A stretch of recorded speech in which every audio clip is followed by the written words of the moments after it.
Qui valide les orientations? Qui arbitre les conflits? Qui s'assure que le projet crée de la valeur pour l'organisation? Toutes ces questions relèvent d'un seul domaine, la gouvernance. Avant de commencer, rappelons que nous suivrons la structure proposée par le PMBOK Guide 8e édition. Pour chacun de ces domaines de performance, nous allons suivre exactement la même logique d'analyse afin de bien comprendre son rôle dans la réussite du projet. Nous commencerons par les Key Concepts, afin d'identifier les principes fondamentaux du domaine. Nous poursuivrons avec les Processes qui présentent les activités et processus permettant de mettre ces concepts en pratique. Nous verrons ensuite les Tailoring Considerations, c'est-à-dire comment adapter ce domaine aux caractéristiques spécifiques de chaque projet. Puis, nous étudierons les Interactions with Other Domains, afin de comprendre les liens de dépendance avec les autres domaines de performance. Enfin, nous terminerons par les Check Results, qui permettent de vérifier si les résultats attendus du domaine ont bien été atteints. Avec cette structure en tête, commençons maintenant par le premier domaine de performance, le domaine de la gouvernance. Celui qui établit le cadre décisionnel permettant au projet de rester aligné avec les objectifs stratégiques de l'organisation. Le domaine de gouvernance a pour objectif principal d'assurer que le projet reste aligné avec la stratégie de l'entreprise, comme on vient de dire. Donc il permet également de structurer les décisions importantes, d'assurer la supervision du projet et de maximiser la valeur créée. Le projet doit produire de la valeur réelle pour l'organisation et les parties prenantes. Cette valeur peut prendre plusieurs formes: augmentation des revenus, réduction des coûts, amélioration des processus, satisfaction client ou avantages concurrentiels. La gouvernance permet de s'assurer que les efforts du projet restent concentrés sur la création de valeur. Elle aide à prioriser les décisions et à suivre les bénéfices attendus tout au long du projet. Les organisations peuvent utiliser différents modèles de gouvernance. Dans un modèle par exemple centralisé, les décisions sont prises principalement par la direction. Dans un modèle décentralisé, les équipes projets disposent de plus d'autonomie. Certaines organisations utilisent également une approche hybride. Plusieurs acteurs participent à la gouvernance du projet. Le sponsor fournit le soutien stratégique. Le PMO établit les standards et les pratiques. Le comité de pilotage supervise les décisions majeures. Le chef de projet assure l'exécution quotidienne du projet. Les parties prenantes ne gouvernent pas forcément le projet directement, mais elles influencent fortement les décisions. La gouvernance doit garantir que leurs besoins, leurs attentes et leurs préoccupations sont pris en compte afin que le projet reste aligné avec les objectifs de l'organisation et créer la valeur attendue. Une gouvernance efficace nécessite des mécanismes de contrôle et de mesure. Les indicateurs de performance, les rapports d'avancement et les audits permettent de surveiller l'état du projet et de faciliter la prise de décision. Dans un environnement prédictif, par exemple, la gouvernance repose généralement sur des processus formels, une forte documentation et un contrôle rigoureux du projet. Les décisions sont souvent structurées selon des procédures clairement définies. Les concepts clés de la gouvernance incluent la transparence, la responsabilité, la clarté des rôles, l'autorité décisionnelle ainsi que l'alignement avec les objectifs stratégiques. Les processus de gouvernance permettent de définir la manière dont le projet sera supervisé et contrôlé. Ils facilitent également la communication entre les différentes parties prenantes et soutiennent les décisions critiques du projet. Les pratiques de gouvernance doivent être adaptées au contexte du projet. Un projet complexe ou fortement réglementé nécessitera généralement une gouvernance plus formelle qu'un petit projet agile. La gouvernance interagit aussi avec tous les domaines de performance. Les décisions prises au niveau de la gouvernance peuvent avoir un impact direct sur le périmètre, le budget et les ressources, le planning ou encore les risques du projet. Une gouvernance efficace se mesure par la capacité du projet à rester aligné avec la stratégie de l'organisation, tout en produisant les résultats attendus. Le projet doit également disposer d'un système de contrôle clair et efficace. Le domaine de performance de la gouvernance constitue la base du pilotage stratégique du projet. Une bonne gouvernance améliore la prise de décision, réduit les incertitudes et augmente les chances de succès du projet. Dans la prochaine vidéo, nous allons découvrir le domaine de performance du périmètre, le Scope Performance Domain. Pourquoi certains projets livrent exactement ce qui était demandé, mais déçoivent quand même les clients? Et à l'inverse, pourquoi d'autres projets accumulent les demandes supplémentaires jusqu'à exploser les délais et les budgets? Dans les deux cas, le problème est souvent le même, une mauvaise maîtrise de la portée du projet. Le PMBOK appelle cela le Scope Performance Domain, un domaine essentiel qui permet de définir clairement ce qui doit être réalisé et tout aussi important ce qui ne doit pas l'être. Dans cette vidéo, nous allons découvrir le Scope Performance Domain. Ce domaine de performance est centré sur la définition, le contrôle et la gestion du périmètre du projet afin de garantir que le travail réalisé correspond exactement aux objectifs attendus. Le scope représente l'ensemble du travail nécessaire pour livrer les produits, services ou résultats attendus du projet. Il définit ce qui est inclus dans le projet ainsi que ce qui ne l'est pas. Une bonne gestion du périmètre permet d'éviter les malentendus et les dérives du projet. Elle aide également à limiter le scope creep, c'est-à-dire l'ajout incontrôlé de nouvelles exigences sans validation appropriée.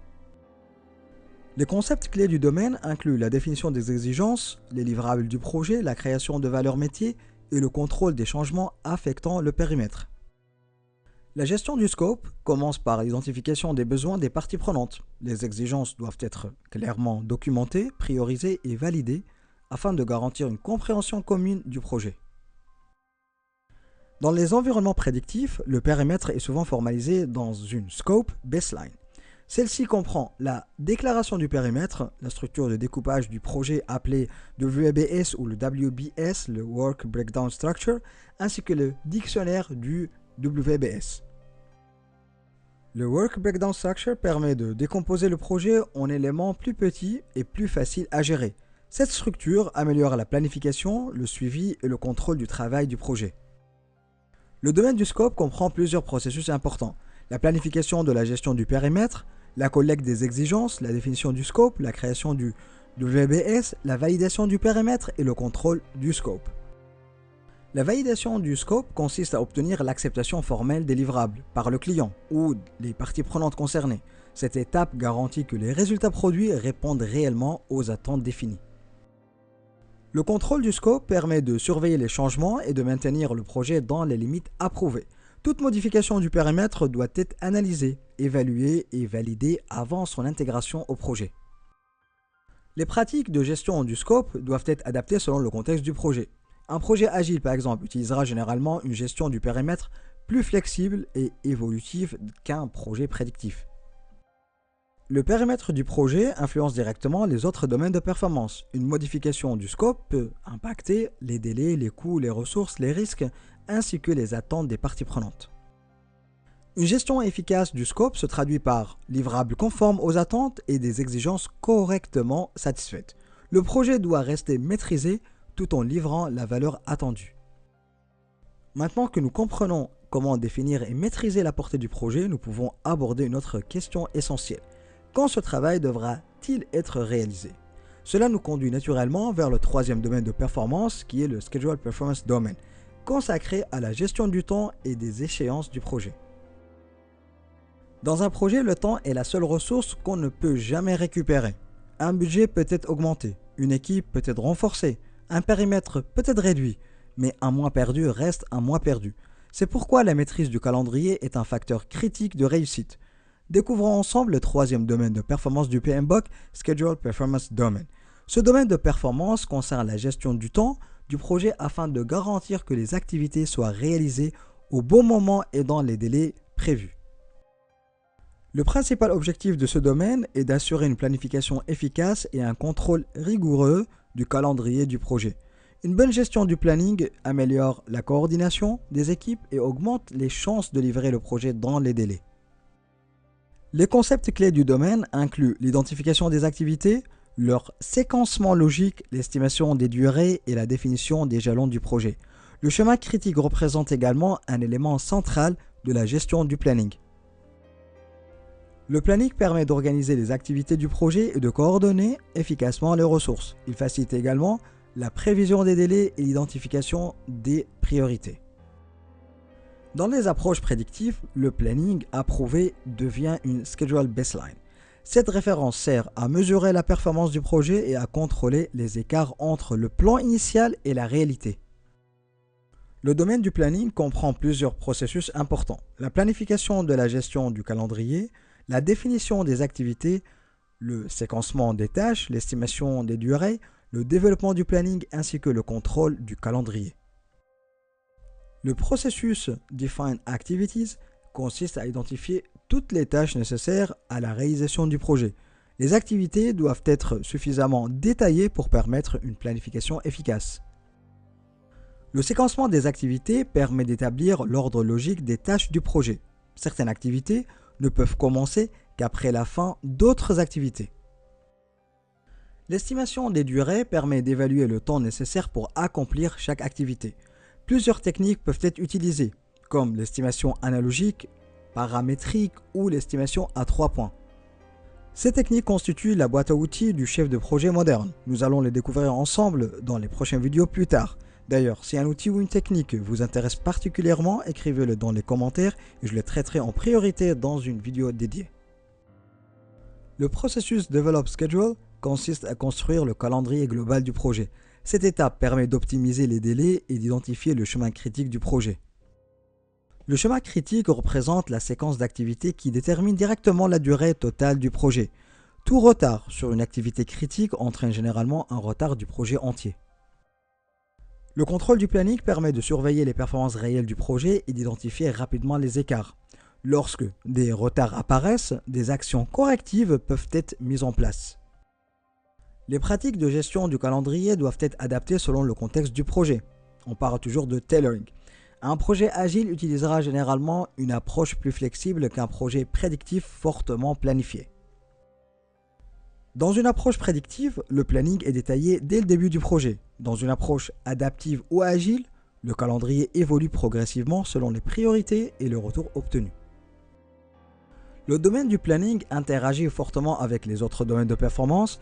Un retard peut, par exemple, entraîner une augmentation des coûts, des risques supplémentaires ou des problèmes de ressources. Une gestion efficace du calendrier donc se traduit par le respect des délais et l'atteinte des jalons du projet. Le planning doit rester réaliste, contrôlé et continuellement mis à jour. Le Schedule Performance Domain joue un rôle essentiel dans la réussite du projet. Une bonne gestion du planning améliore la coordination des équipes, réduit les retards et facilite la livraison des résultats attendus.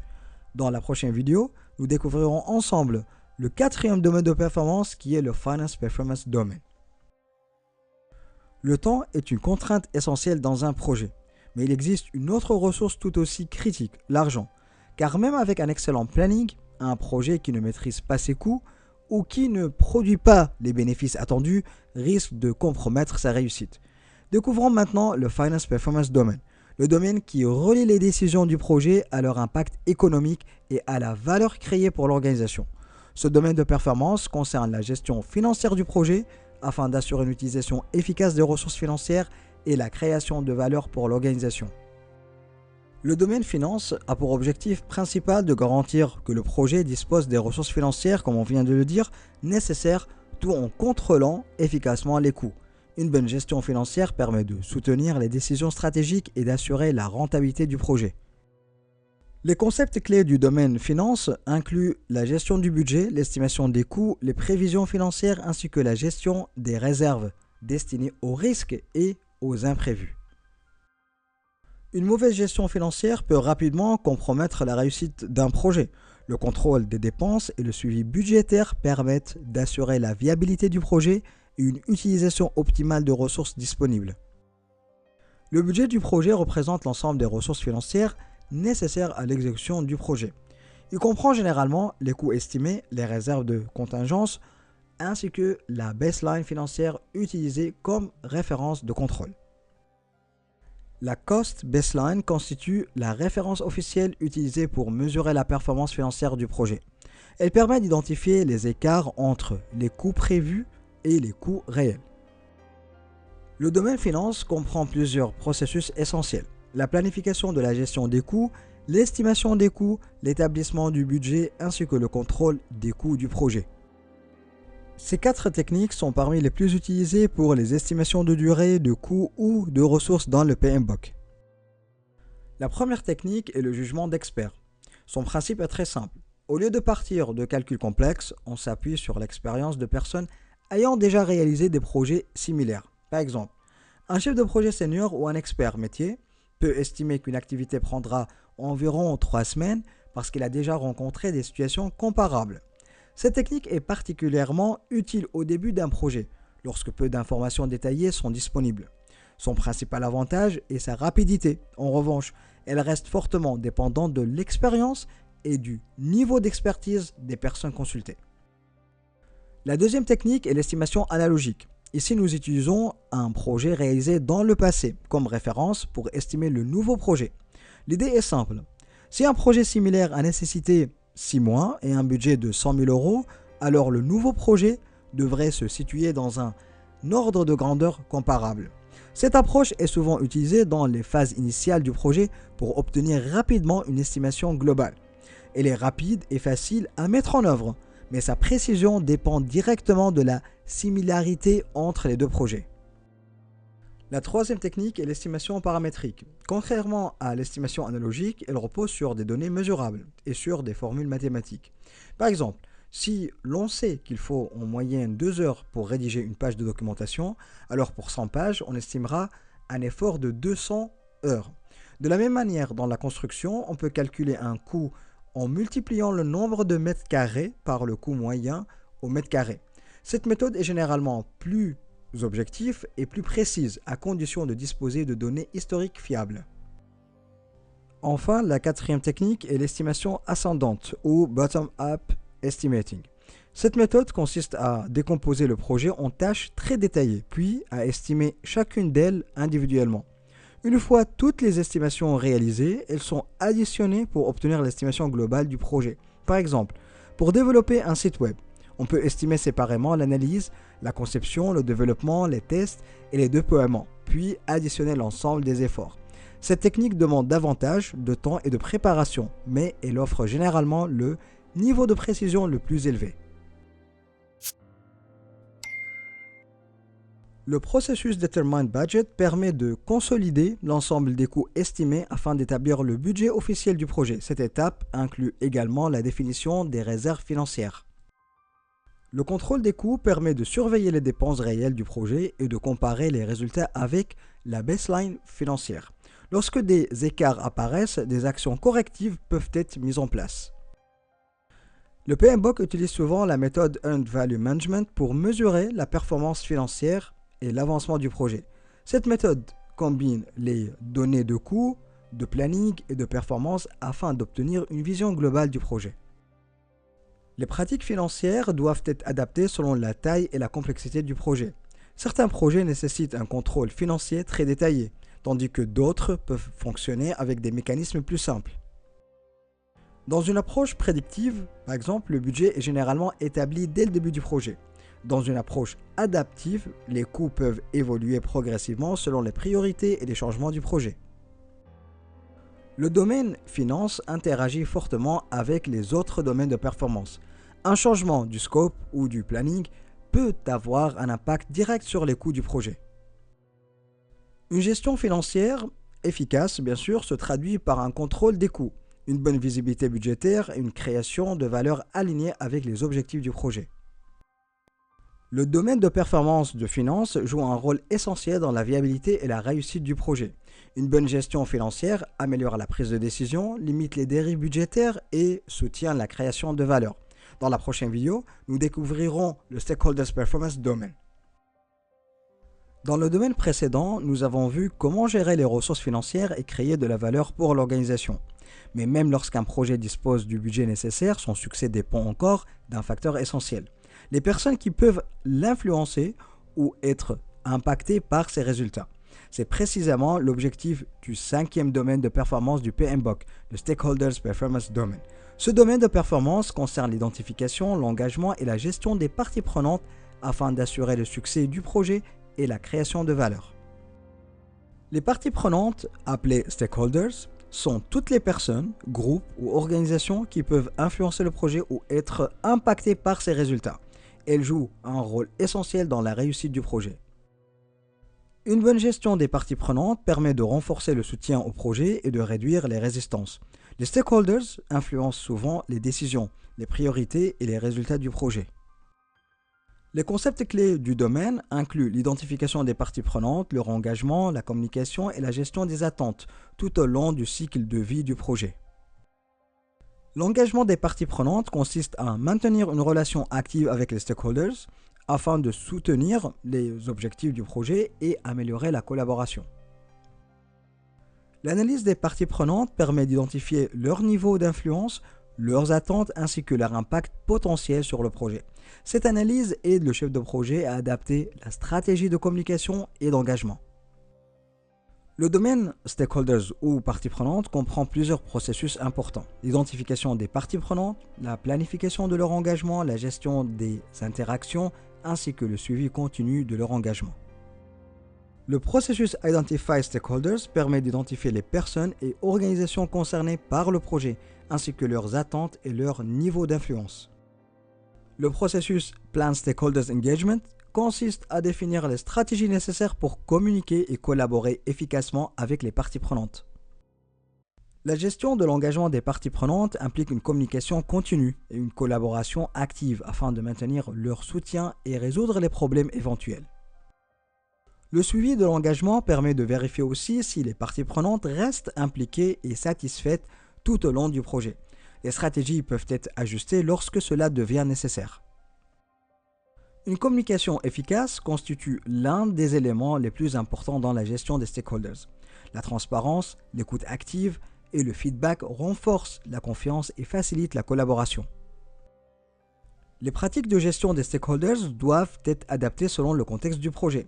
Certains projets nécessitent une communication très formelle, alors que d'autres favorisent des interactions plus collaboratives et flexibles. Les parties prenantes influencent fortement les autres domaines de performance. Leurs attentes peuvent modifier le périmètre, les délais, les coûts ou encore les risques du projet. Une gestion efficace des stakeholders se traduit par une bonne collaboration, un soutien continu du projet et une satisfaction élevée des parties prenantes. Le Stakeholders Performance Domain joue donc un rôle essentiel aussi comme les autres domaines dans le succès du projet. Une bonne gestion des parties prenantes améliore la communication, réduit les conflits et augmente les chances d'atteindre les objectifs du projet. Dans la prochaine vidéo, nous découvrirons le Resources Performance Domain. Les parties prenantes nous disent ce qu'elles attendent du projet. Les ressources déterminent ce que le projet est réellement capable de réaliser. Entre les attentes et les résultats, il existe un élément indispensable, la capacité d'exécution. C'est pourquoi nous allons maintenant explorer le Resource Performance Domain. Ce domaine de performance concerne la gestion des ressources nécessaires au projet, qu'il s'agisse des ressources humaines, matérielles ou technologiques. Le principal objectif de ce domaine est de garantir que les bonnes ressources soient disponibles au bon moment afin de soutenir la réussite du projet. Les ressources du projet ne se limitent pas uniquement aux membres de l'équipe, elles incluent également les équipes, les outils technologiques, les infrastructures et toutes les ressources nécessaires à l'exécution du projet. Les concepts clés du domaine incluent le leadership, la collaboration, le développement des compétences et la gestion des conflits au sein de l'équipe projet.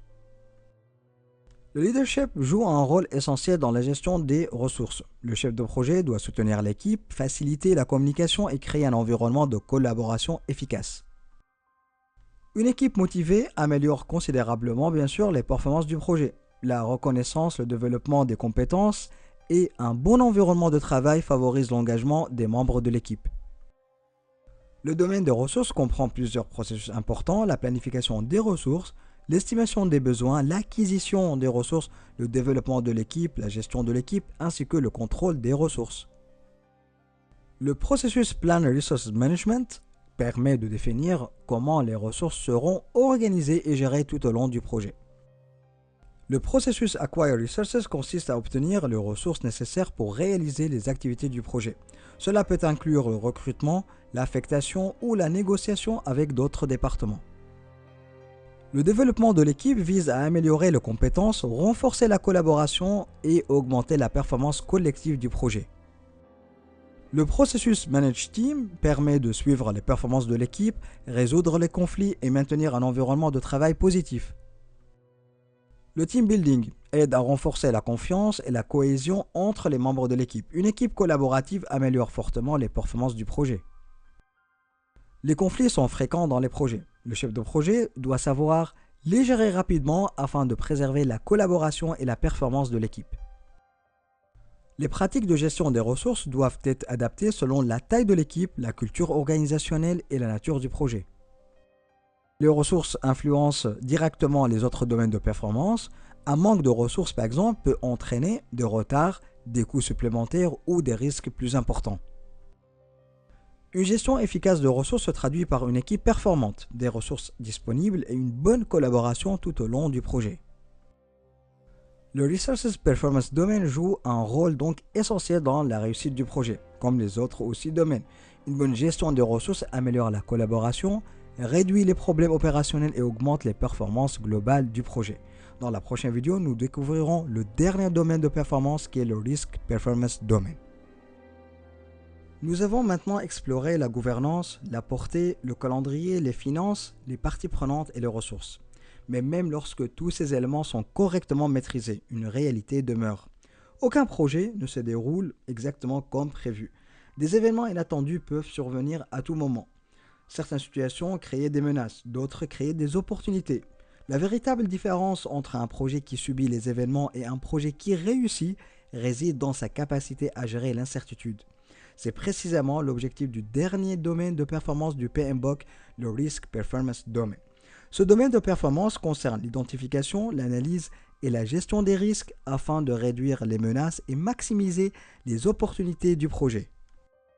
Un risque est un événement ou une condition incertaine pouvant avoir un impact positif ou négatif sur le projet. Les risques peuvent affecter les coûts, les délais, la qualité ou encore la performance globale du projet. La gestion des risques permet d'anticiper les problèmes avant qu'ils ne deviennent critiques. Elle aide également les équipes à prendre de meilleures décisions et à améliorer les chances de réussite du projet. Les concepts clés du domaine incluent les menaces, les opportunités, le niveau d'incertitude ainsi que l'analyse de la probabilité et de l'impact des risques. Les risques ne sont pas toujours négatifs. Certains risques représentent des opportunités permettant d'améliorer les résultats du projet ou de créer davantage de valeur. Le domaine risque comprend plusieurs processus importants. La planification de la gestion des risques, l'identification des risques, l'analyse qualitative et quantitative, la planification des réponses ainsi que le suivi des risques. Le processus Identify Risks permet d'identifier les événements susceptibles d'affecter le projet. Les risques identifiés sont généralement documentés dans un registre des risques. L'analyse qualitative permet d'évaluer la probabilité et l'impact des risques afin de les prioriser selon leur niveau de criticité. L'analyse quantitative utilise des données numériques afin d'évaluer précisément l'impact potentiel des risques sur le projet. Une fois les risques analysés, des stratégies de réponse doivent être définies. Certaines stratégies visent à réduire les menaces, tandis que d'autres cherchent à maximiser les opportunités. Le suivi des risques permet de surveiller l'évolution des risques tout au long du projet et d'adapter les réponses lorsque cela devient nécessaire. Le registre des risques centralise les informations importantes concernant chaque risque identifié dans le projet. Les pratiques de gestion des risques doivent être adaptées selon le niveau d'incertitude et la complexité du projet. Certains projets nécessitent une gestion très formelle, tandis que d'autres utilisent une approche plus légère. Dans les projets prédictifs, l'analyse des risques est souvent réalisée très tôt avec une forte documentation. Dans les projets adaptatifs, les risques sont réévalués régulièrement à chaque itération. Les risques peuvent affecter tous les autres domaines de performance du projet. Un risque important peut entraîner des retards, des coûts supplémentaires ou des changements du périmètre même. Une gestion efficace des risques se traduit par une réduction des impacts négatifs et une meilleure exploitation des opportunités du projet. Le Risk Performance Domain joue un rôle essentiel dans la maîtrise des incertitudes du projet. Une bonne gestion des risques améliore la prise de décision, protège les objectifs du projet et augmente les chances de réussite globale. Avec ce septième et dernier domaine, nous complétons l'ensemble des domaines de performance du PMBOK Guide. Ensemble, ils constituent un système intégré permettant de maximiser la création de valeur et d'augmenter les chances de succès du projet dans un environnement en constante évolution. Merci d'avoir suivi cette présentation. Rappelle-toi toujours, plus tu aides les autres à réussir, plus tu réussis toi-même. D'ici là, et si vous avez des questions ou remarques, n'hésitez pas à me contacter par mail ou laissez directement vos commentaires en dessous de la vidéo. On se retrouve dans la prochaine.